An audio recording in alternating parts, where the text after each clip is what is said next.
What do Mark Zuckerberg, Henry Ford, and Donald Trump have in common that made them billionaires? None of them invented anything, but that's not why they became billionaires. That's correct. None of them invented the product that made them billions.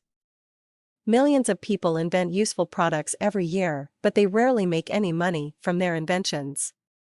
More often than not, there is someone else working on the same invention and they end up fighting over who came up with the idea first. Being a creative genius is not the common bond among these three American icons, but like I said, that is not what made them their billions. The good news is that you don't need to be a creative genius to make your fortune either.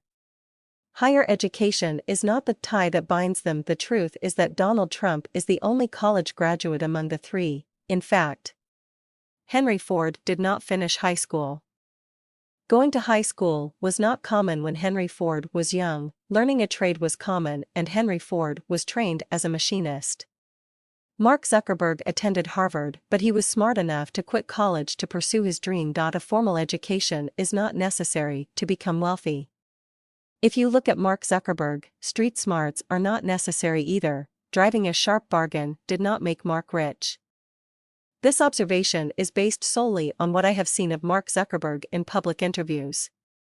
And they don't have very many other things in common. So, what do they have in common? What is the similarity?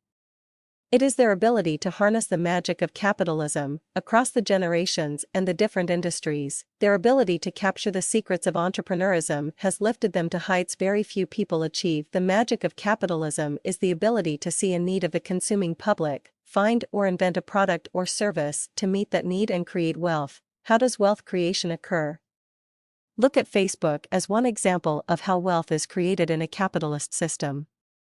Mark Zuckerberg and Eduardo Saverin perceived that MySpace was not meeting the needs of the computer public. They made some changes, came up with a name and put it on the internet for the public to decide if it was of value to them. The decision of the consumers was we like this, and Mark, Eduardo, and their associates are now worth billions, millions, and thousands of dollars.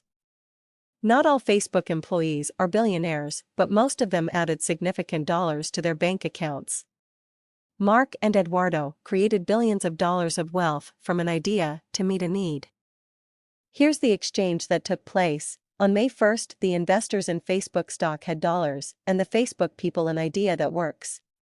There was a total wealth of $100 billion on May 1st, which was the dollars owned by the investors. Immediately after the issuance of stock, there was total wealth of $200 billion. The $200 billion is comprised of $100 billion in cash, which the Facebook people now have, and the $100 billion of stock owned by the investors. The Facebook people, Mark, Eduardo, and their associates, had just created $100 billion of wealth. That's the magic of capitalism. Capture the magic of capitalism for yourself. The magic of capitalism can be yours. The secrets of entrepreneurship can be yours. Simply click on Teach Me the Secrets and begin to harness the magic of capitalism to achieve your dreams.